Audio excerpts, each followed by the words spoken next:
Art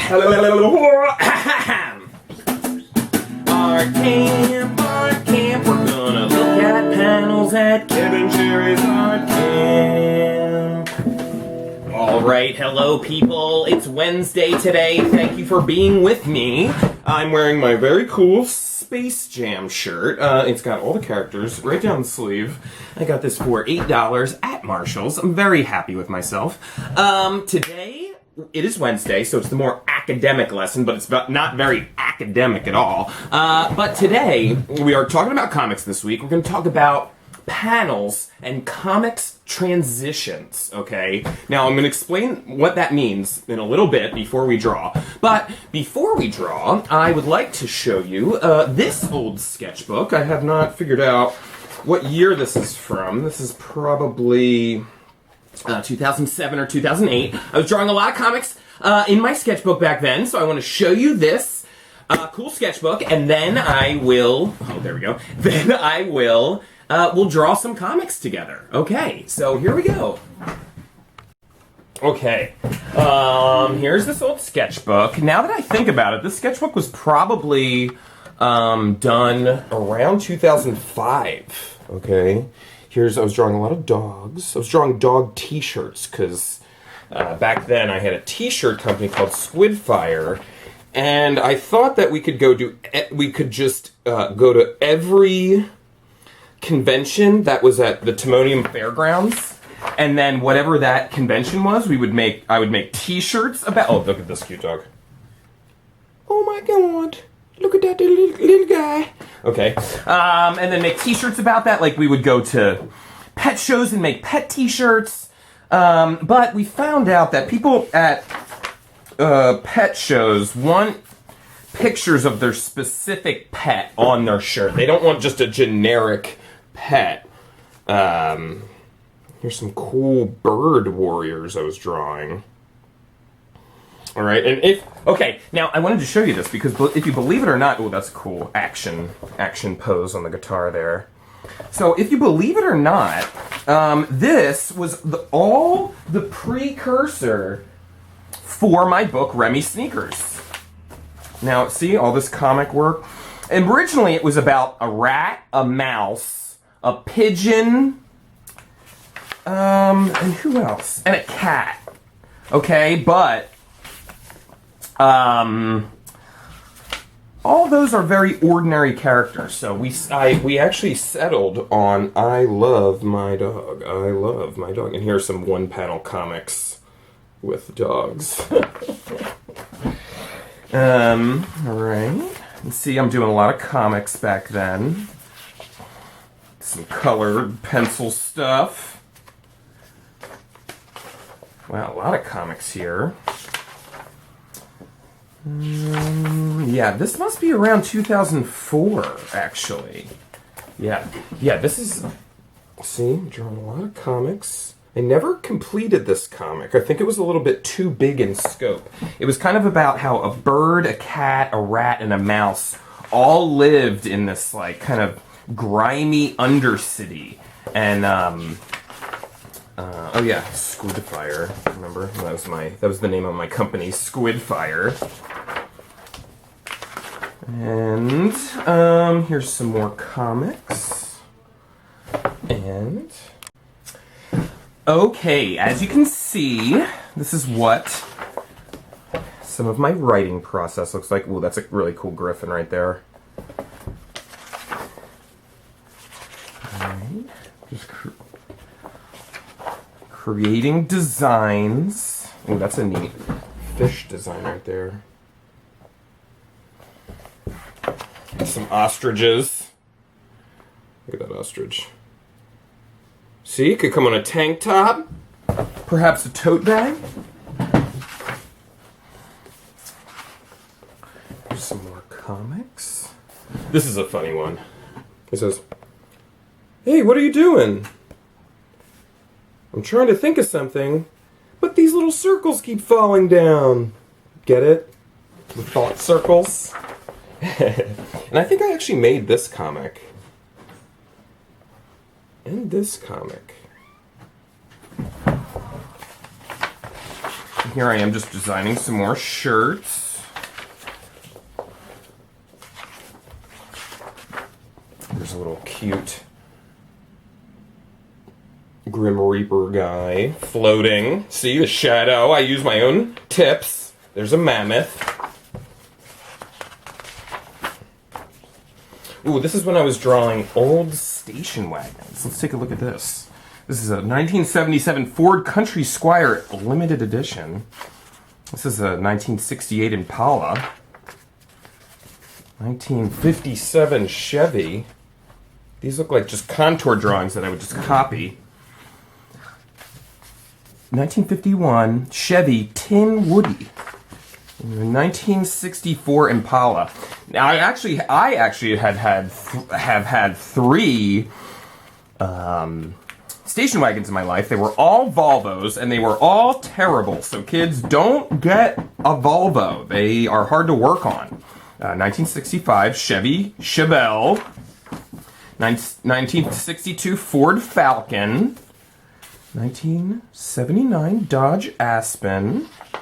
Oh, just kidding. That's not a station wagon. That's a locust or a grasshopper. Okay, now back to some comics. Some more mammoths. Some jazz. I like this. It's another good example of drawing action. You see, makes it look like the keys are moving. There's some jazz instruments. I think I used that one in the end. Or something like this. I don't know. There's some other ideas for a tote. Here's a silhouetted animal tote. I am planning out some more comics. This is a nice little scene. Seahorse that I drew with a ballpoint pen. Sorry, I'm a little sniffly today. Here's some... These aren't comics, but these are thumbnails for different t-shirt ideas. Frog, pirate squid, bugs, all these different fairies. Hummingbird, a lion. Because I used to make a lot of t-shirts. And I still love t-shirts.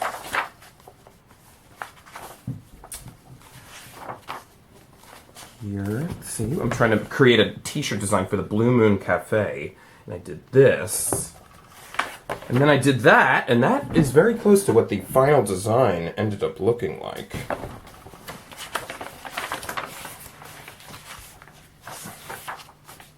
There's some more examples. This is a very good sketchbook. This is a quality sketchbook from 2004. Look at that tiger.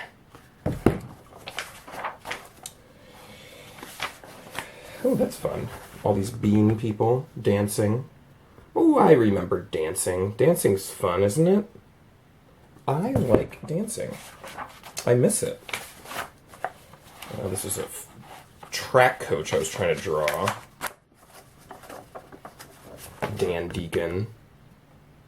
That's funny. 2004! Wow! And I just wanted to finish up this whole sketchbook today. And there we go. There's some weird drawings on the back of my sketchbook. Okay, great. Thank you. All right, everybody. Thank you for looking at my sketchbook with me. So what we're going to do today is we are going to be talking about different comics transitions. Now, the thing that sets comics apart from other art forms is that it uses words and pictures combined to tell a story. Now, and it does this in a bunch of different ways, and the panels where the art appears is really where all the action happens. And something that's very special about comics is some of the action happens between the panels. Now, what do I mean? I'm going to explain it to you now. Now, I'm looking at this book, Understanding Comics by Scott McCloud. Now, this is the real textbook on comics. And today we're going to do a few examples of transitions between panels. So here we go. The first one we're going to deal with are action-to-action progressions. These feature a single subject in a distinct action-to-action progression, okay? Now, here are some examples of that. Now, the second thing we're going to do today is do subject-to-subject transitions. Subject-to-subject transitions while stay within one scene or idea, okay? And then the final one we're going to do is scene-to-scene transitions, which transport us across a significant distance of time and space. Now, I showed you some examples, but let's get started drawing, so let's draw. Alright everybody, the first thing we're going to do is we're going to pick an action, and I rolled a 3. So in my Scales and Tails drawing table on page 56, I rolled a 3, so that is snore. Snore. So we're going to make all these, we're going to make these actions that I'm doing. Here's my sketchbook. We're going to make these all snoring actions, okay? Here's what my sketchbook is looking like these days. I drew a lot yesterday. I drew a lot in my sketchbook yesterday. It was really fun. So the first thing we are going to do is we're going to take our Post-it notes and make some panels. How about that? Make nice square panels for ourselves by tracing our Post-it note. I'm going to put this right next to it. Okay. Just trace this. So now this first one is going to be action to action. It's all within the same small space. It's all very small movements that happen. So let's draw a guy. Let's draw a man.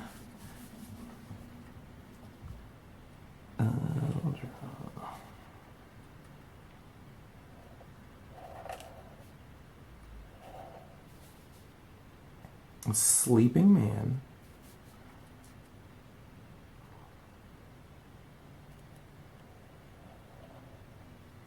A dreaming man. Here we go. Give him a little chin like that. And this kind of looks like a Simpsons character. But, guess what? I used to watch a lot of Simpsons. So that's okay. And here's the pillow. Now, you can pick a different verb. Now, there's he's sleeping, action to action. And this is supposed to be snore. And then so,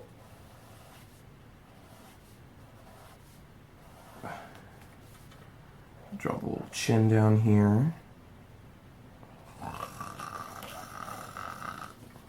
And that is the mouth for the snoring.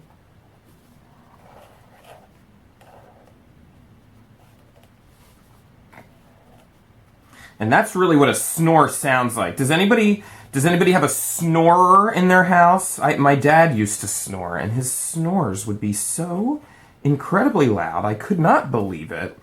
And here's the little tongue coming up. Blah, blah, blah, blah. All right.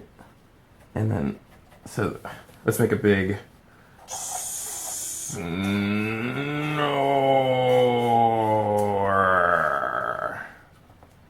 You see that? And we'll draw some lines in here. Okay, so that'll be action to action snore. So basically what it's the same action, the same scene, just a couple seconds later, okay? So now we're gonna do subject to subject, and we'll just have 2 panels here as well. Subject to subject we're both gonna be talking about the snore, and it's happening at the same time, but it doesn't need to be in the same place. So this is subject to subject. Snore. Alright, so how about this? We'll draw that weirdo guy in bed. Okay. Here's his little feet sticking out. And here's his mattress. Okay. Here's the pillow.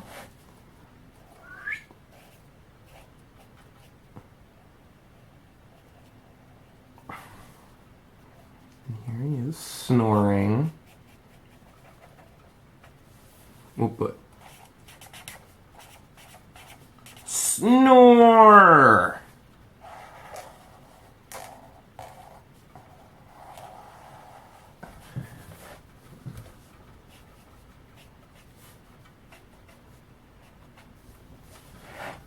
And then downstairs, and then we'll put meanwhile downstairs dot dot dot. We'll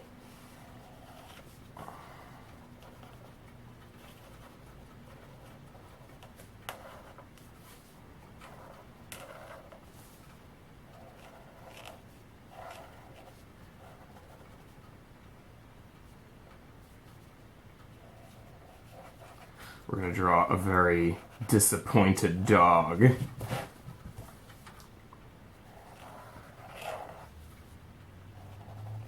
And a very annoyed cat. Because they can't sleep either.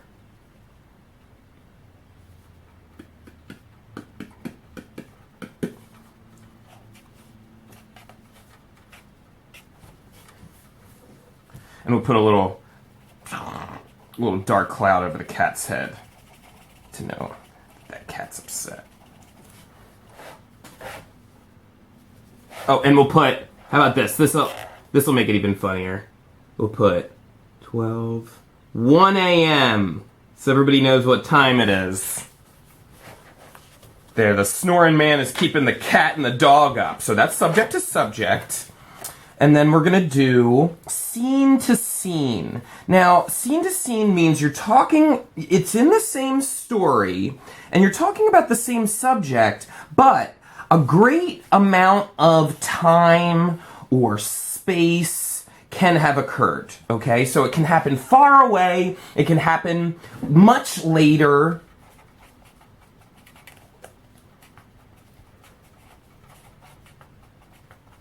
Oop, I spelled scene wrong.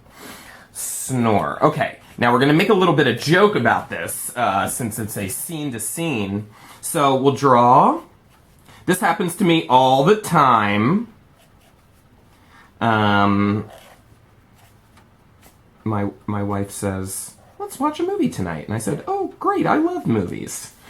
But then I fall asleep, so...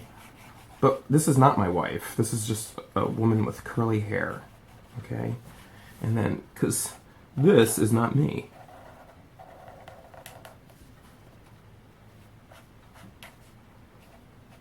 This is kind of like an alternate Homer Simpson, isn't it?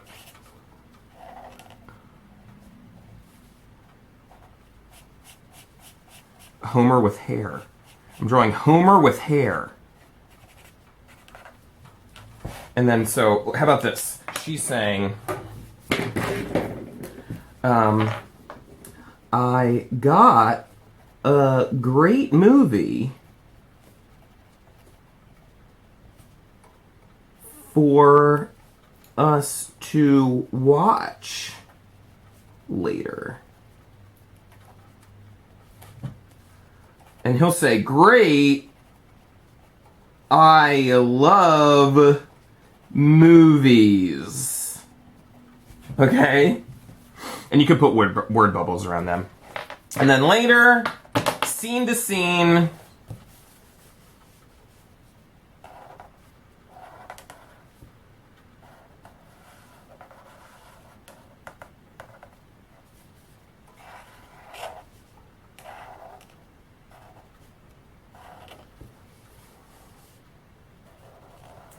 Put his little wagging tongue in there. Snore. Does that happen to you? Or anybody in your house? They try to watch a movie late at night. Sometimes it's just so warm and so comfortable at night, I just pass out.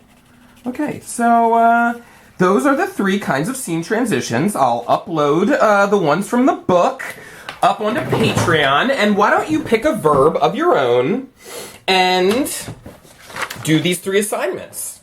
Or not assignments, just little drawing things. Action to action, subject to subject, and then scene to scene. Okay? So, thank you very much, and we will see you tomorrow.